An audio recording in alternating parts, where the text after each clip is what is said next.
Hello, my friends. I'm your host, Samantha, and welcome to the Mooncast. Today, we're going to talk about a debate that has been going on in the witchcraft community as long as I can remember. Should you charge for your craft? But before we begin, I just want to take a really quick moment to remind you that on the summer solstice, I will be launching my own membership program where you can not only support the Mooncast, but you will also have access to members-only videos where I will be covering a myriad of witchcraft topics and going into the nitty-gritty of it all. I'm very excited for that. And if you want to receive updates, make sure you're following me on social media, Facebook and Instagram at The Sage Witch. So let's begin. Should you charge for your craft? This is something that has been up for debate in the modern witchcraft community for a very long time. And there are good arguments for both sides. Today, I'm going to share my thoughts about it with you. Being paid for services is obviously not a new idea. Healers, seers, and other types of village wise persons, though maybe not paid in cash, may have been compensated in other ways. Perhaps they were given food or clothing for their services. In some cases, the wandering healer would be granted shelter and a high place at the feasting table should they come around a home or village. They were a valued part of the community, and that value would be expressed in physical form. Simply put, they were compensated by the valuable currencies of the time, or anything used to sustain life. In our modern times, that usually means money. Some of us might trade services or barter, but ultimately, money is the commonly accepted currency.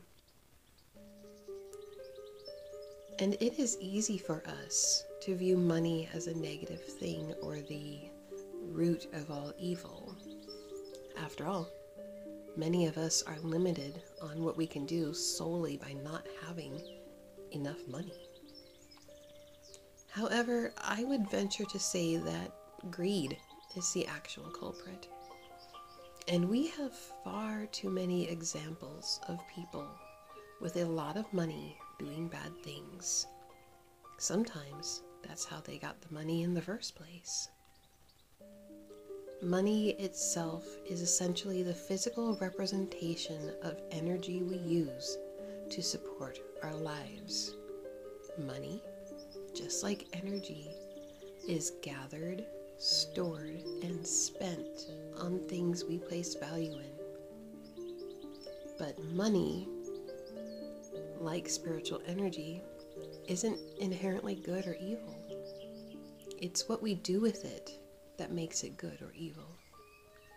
But money, just like spirituality, is neutral. My feelings have always been, instead of charging a fee, to ask for donations. And you would be surprised at how generous some folk can be. I understand how some could feel taking payment for spiritual work could feel like it cheapens your craft. But why shouldn't you be compensated for your hard work?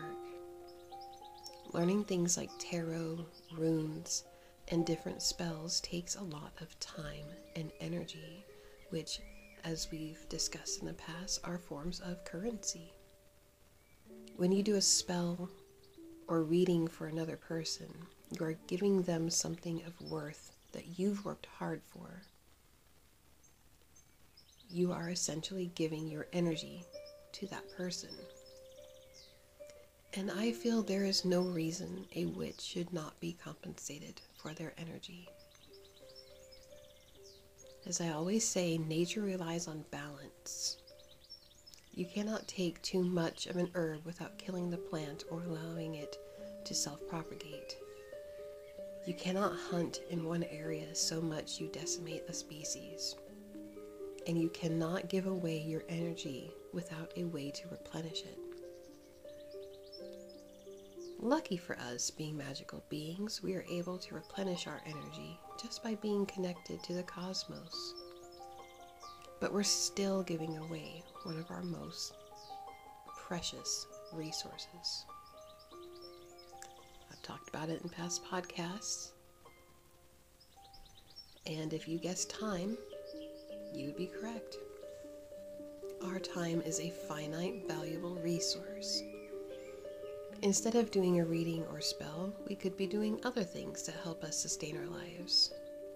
And most of us do not belong to temples or churches that feed and clothe us, let alone pay us for our spiritual work. And we are often left to do it ourselves.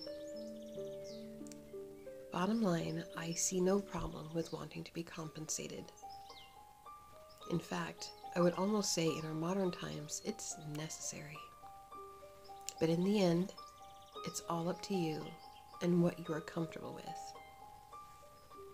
I will warn against criticizing others for their choices. It is not up to us to decide what is right or wrong for another person. We don't know their lives. We don't know their situations. And we should allow others the space to make the right decisions for themselves. So I suppose that is about all I have to say on that subject. I realize this is a shorter Mooncast than what I usually do, but there's not much else to say. So thank you all so much for joining me today, and I will see you next week.